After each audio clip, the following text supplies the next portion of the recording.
Durante los últimos días, el Ministerio de Educación ha recibido 136 nuevas solicitudes de establecimientos educacionales de todo tipo para reiniciar las clases presenciales.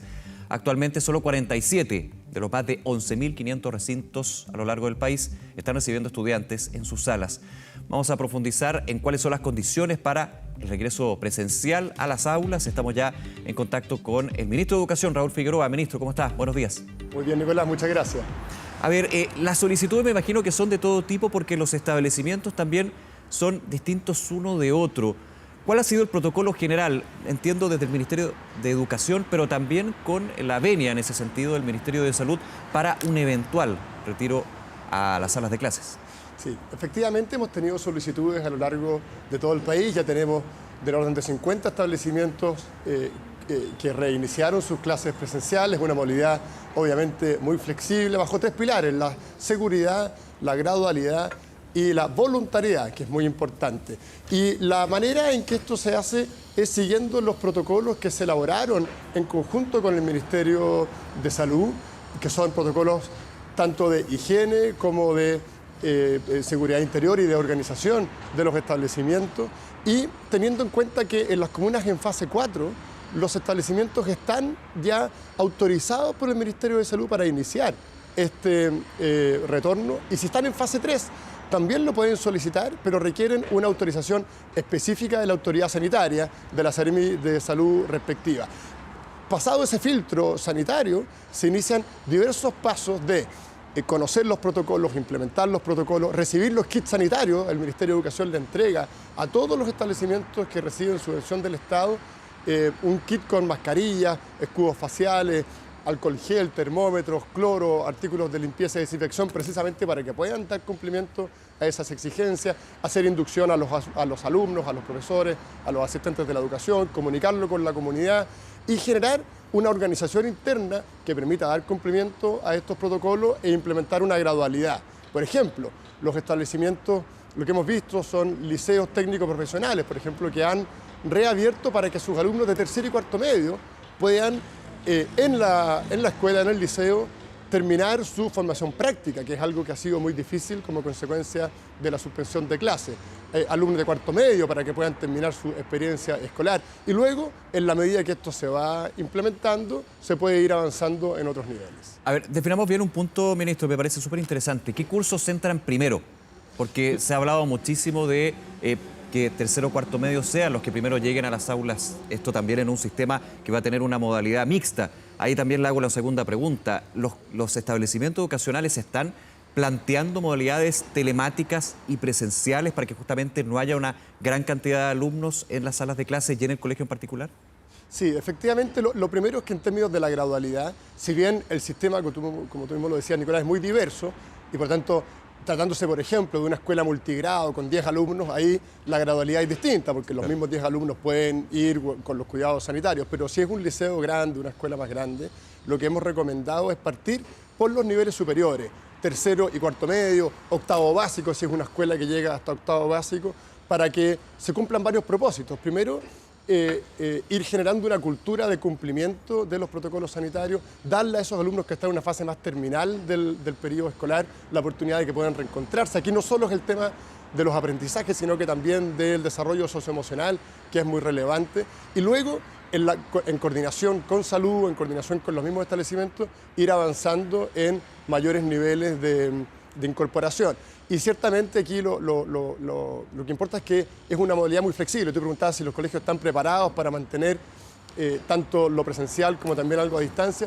Por supuesto, porque además la asistencia es voluntaria y en ese sentido deben también los establecimientos seguir preocupándose de aquellos alumnos que por diversas razones no asistan. Me quiero concentrar en ese punto. ¿La asistencia va a ser obligatoria a aquellos colegios que reanuden las clases presenciales? ¿Va a ser así? La primera pregunta. No. Y segundo, si es voluntaria, ¿cómo se va a manejar? Porque efectivamente pueden haber salas de clases de, digamos, en la división que se haga, obviamente para mantener la distancia física, no sé, le pongo 20 alumnos, 15 alumnos, y llega un alumno. Claramente esa clase no tiene mucho sentido. Obvio, aquí primero la asistencia no es obligatoria, la asistencia será voluntaria, porque nosotros entendemos que aquí hay muchísimas razones, hay un temor de la ciudadanía, que es importante ir trabajando. La experiencia que hemos visto es que en la medida que los liceos abren, los mismos apoderados se van dando cuenta de que es posible con las medidas sanitarias volver a la clase presencial y por tanto la asistencia también va aumentando. Ahora, los protocolos de salud establecen un distanciamiento de 1 metro entre alumnos en la sala de clase. Y eso, hay establecimientos que tienen menos alumnos por sala, lo pueden cumplir. Si tienen más alumnos por sala, lo que deben hacer es o distribuirlos o utilizar espacios más grandes. Algunos protocolos, por ejemplo, contemplan utilizar el gimnasio de la escuela para poder tener clase.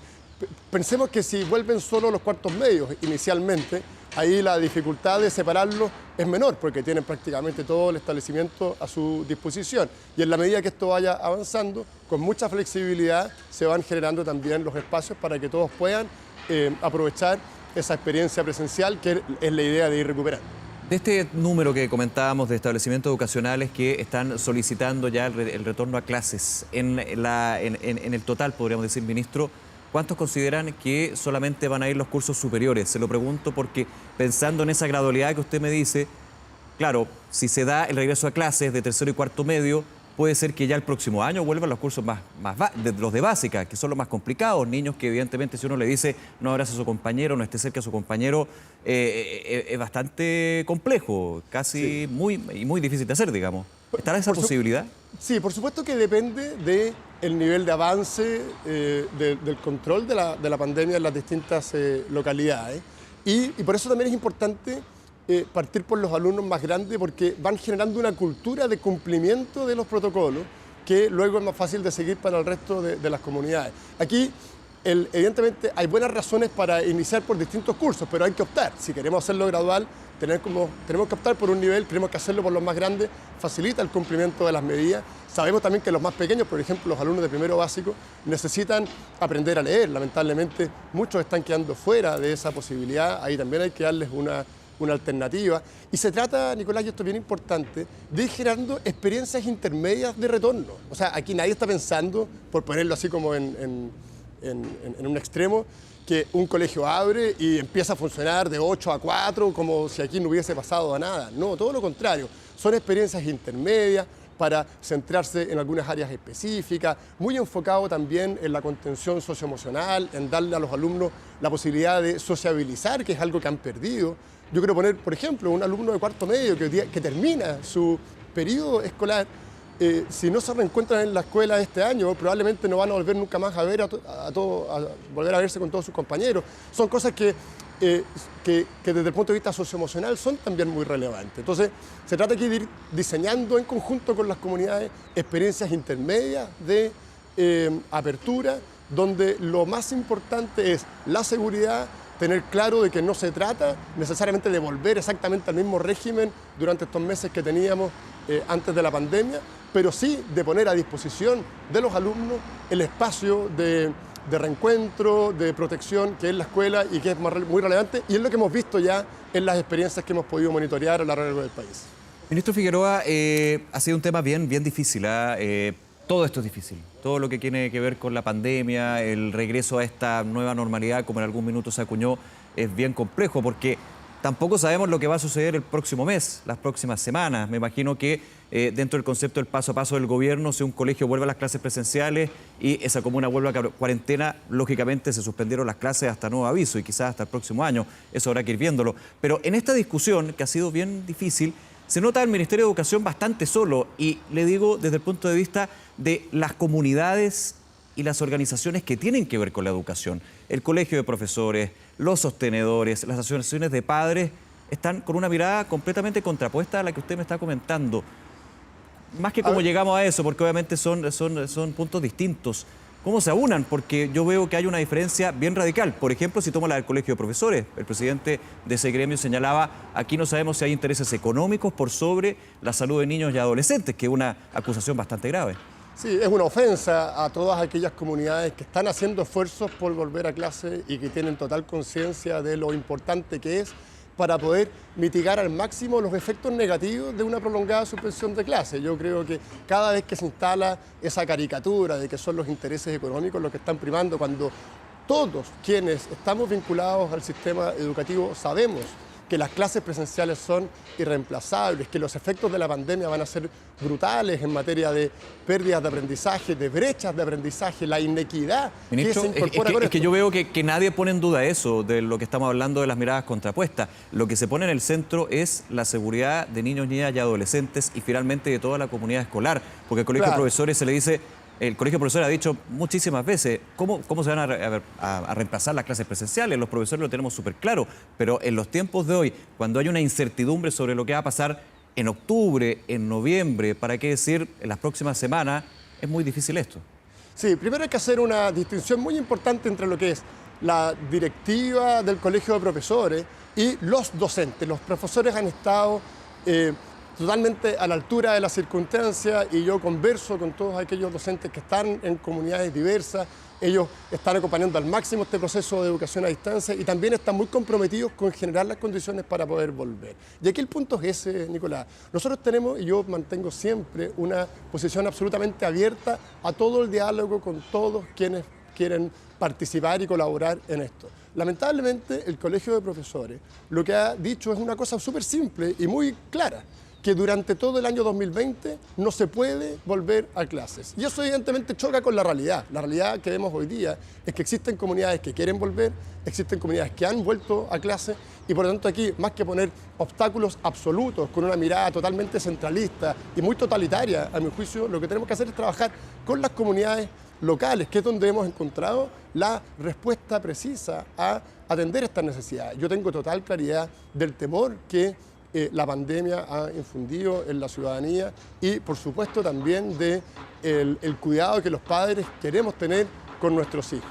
El punto es que frente a ese temor tenemos dos alternativas. O nos paralizamos, o bien somos capaces de, asumiendo el liderazgo que a cada uno le corresponde, ir generando una cultura que nos permita tener la seguridad de que es posible tomar medidas que permitan paliar también otros efectos negativos. Eso es lo que hemos visto en las comunidades que han vuelto a clase, eso es lo que quisiéramos ver en sostenedores, tanto municipales como particulares subvencionados y particulares pagados, que no han asumido, a mi juicio, toda la responsabilidad que tienen, que es la de no paralizarse frente a esta situación e ir colaborando en cómo, en un marco de seguridad, gradualidad, voluntariedad, con mucha flexibilidad, generar un espacio de reencuentro en las escuelas que sabemos es esencial. De eso se trata. Y desde el punto de vista del Ministerio de Educación, por supuesto, a mí a veces se me tilda de que digo con demasiada insistencia que es importante volver a clase. Sería lamentable que un ministro Se ha hablado de una Educación campaña comunicacional del gobierno, de hecho. ¿Perdón? Se ha hablado de una campaña comunicacional, esto por parte no solamente del Colegio de Profesores, no quiero concentrarlo ahí, sino también de otras organizaciones ligadas a la educación. Lo que pasa es que sería muy lamentable, por ejemplo, que desde el Ministerio de Educación no pusiéramos en valor lo importante que es la asistencia a clase y la apertura de las escuelas. Por supuesto que es fundamental y eso hay que hacerlo en un marco de seguridad. Y eso choca con, como lo decía, miradas muy absolutas, muy centralistas, totalmente alejadas de lo que hoy día se necesita. Hoy día más que nunca se necesita una mirada local, un trabajo diferenciado de acuerdo a las realidades específicas de cada territorio, de cada comunidad. Entonces, por ejemplo, esa exigencia del Colegio de Profesores de que durante el 2020 no se puede volver a clase, o una moción parlamentaria que apunta que durante el año 2020 no se puede abrir ningún colegio, evidentemente son medidas de un absolutismo totalmente contrario a lo que hoy día las comunidades educativas necesitan. En esta discusión, ministro Figueroa, nos hemos concentrado más en el cuándo que el cómo. Yo recuerdo una columna del director ejecutivo Horizontal, que no es del Colegio de Profesores, por así decirlo, para que quede súper claro. Hay miradas distintas, a eso me refiero, no solamente de un sector en particular, que señalaba que justamente ha sucedido esto con la educación, que en un año totalmente excepcional, muy complejo, hay que ser súper objetivo en ese punto, el cuándo ha estado por sobre el cómo, y que el cómo no está muy claro. Y de hecho los padres, si uno pregunta, ¿usted llevaría a su hijo al colegio? Tienen bastantes dudas, les da miedo, piensan que ya el año en realidad no se ha dado por perdido, pero hay alternativas que se han ido trabajando que podrían mantenerse durante todo el año.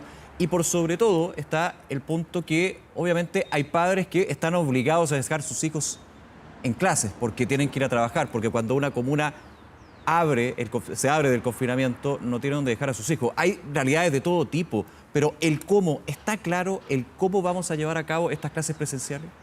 Por supuesto que la manera en que esto se lleva adelante es fundamental y yo comparto que ahí debe estar el centro de la conversación. En ese sentido, nosotros con las comunidades educativas hemos elaborado, y junto al Ministerio de Salud, los protocolos que precisamente apuntan a transmitir la seguridad de poder abrir las escuelas bajo esta modalidad voluntaria, gradual y segura. Pero uno ve que no se han difundido mucho, ministro. Lo que pasa... Entiendo que cada paso tiene su tiempo, pero los padres no tienen mucha claridad en su establecimiento en particular de cómo se podría volver a clase.